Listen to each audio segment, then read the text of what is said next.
Welcome to Tea and Therapy. In today's video, I'm going to be discussing the recent case of Sarah Boone and George Torres, and just to give you a little insight into how a toxic relationship looks like, how it develops. And if you want a little bit more, then go across to my Coffee and Crime channel, because I have just done a video on this where I explain things in a lot more detail. But if you want this type of video in short, bite-sized chunks, then this is the one for you. So go grab your drink of choice, whatever that may be, sit back, relax as we get into some bite-sized videos that are packed full of knowledge.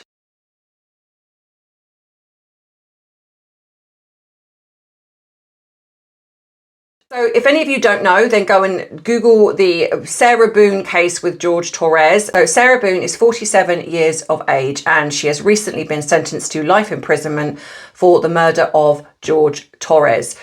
This woman suffocated this man in a suitcase and, in a sense, sat there and mocked him and didn't let him out. She states that she was drunk, fell asleep. But in my opinion, and I do explain this over on the Coffee and Crime channel, there was more to this. But if we're looking at this from in the way of a toxic relationship, now, of course, she's come on the stand and she's given her statement, and she has talked about how abusive he was and how terrible, and they were together 4 years. So this woman is basically saying that for 4 years she was terrorized by this man, and that there lots of things that he supposedly have done. But if you watch how she does this statement, you can see how their relationship was. At 1 minute, she's very sort of angry and she's blaming everybody else. She's discussing all of these horrific things that he's supposed to have done to her. And then the next thing she's saying, but I still love him and I still think about him, and I'm, and I forgive his family for raising this type of monster. It's a very interesting case, if I'm honest. So when you strip it all back, what I think has happened here is that these two are just a very, very toxic relationship. You see two people that are completely incompatible, but in some ways have become compatible because of the dysfunction. And you can find this will happen in some cases where you will get two people that are just so not right for each other, but because of, whether it be through drink, drugs, lifestyle, etc., they will almost come together because of that.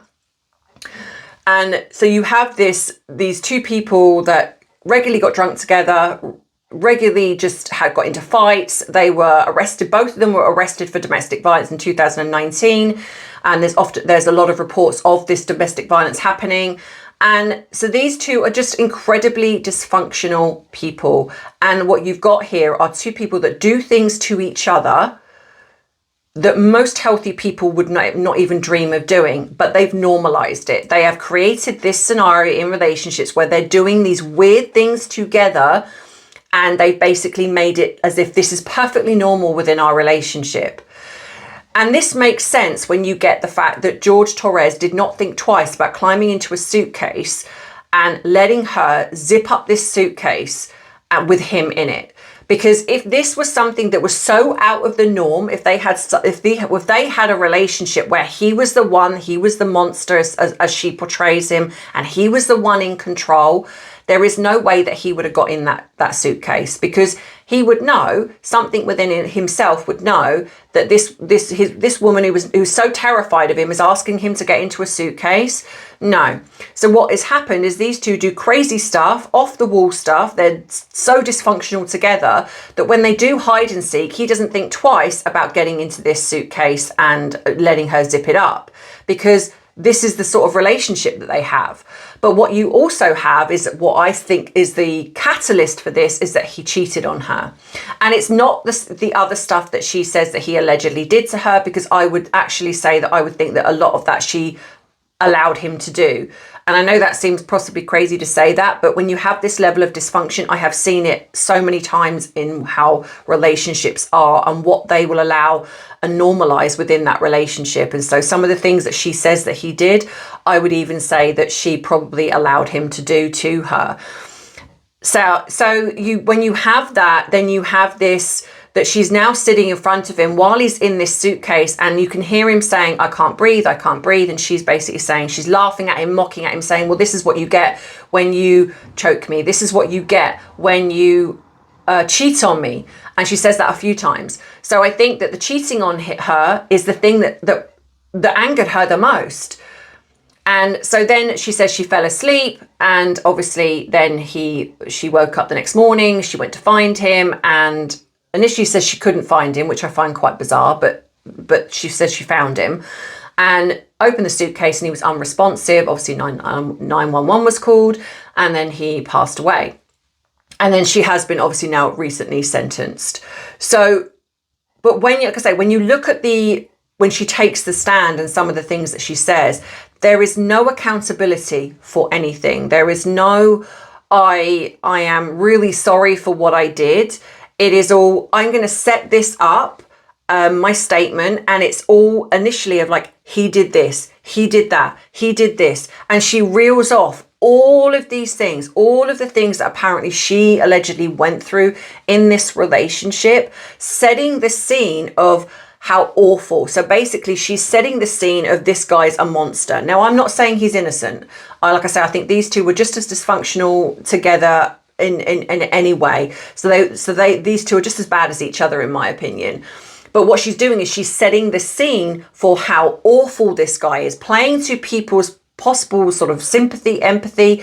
She then talks about other domestic violence survivors. So she's kind of bringing in other people, again, tapping into other victims and survivors of domestic violence in the hope that she can garner sympathy. And this is what I believe she was trying to do in that courtroom. Instead of coming on and saying, you know what, there might have been reasons why I did what I did, but I am so sorry for the fact that, he's got 2 daughters and, he's got a family. And in that moment, I made a decision that ended his life. And I am so deeply sorry for that. And making it shown that she actually has taken accountability for what she did, and she has some remorse, even if she feels it was justified. But there was none of that. None of that. It was set the scene, set him up to be this horrendous monster. Then it was blame. I'm blaming social media. I'm blaming my lawyers. I'm blaming the judge. I'm blaming people in the courtroom, the jury, anyone that she could think of. She was blaming. And then she even said, and I blame myself, but not for doing it. I blame myself for staying in the relationship for as long as I did. So again, not taking accountability for it.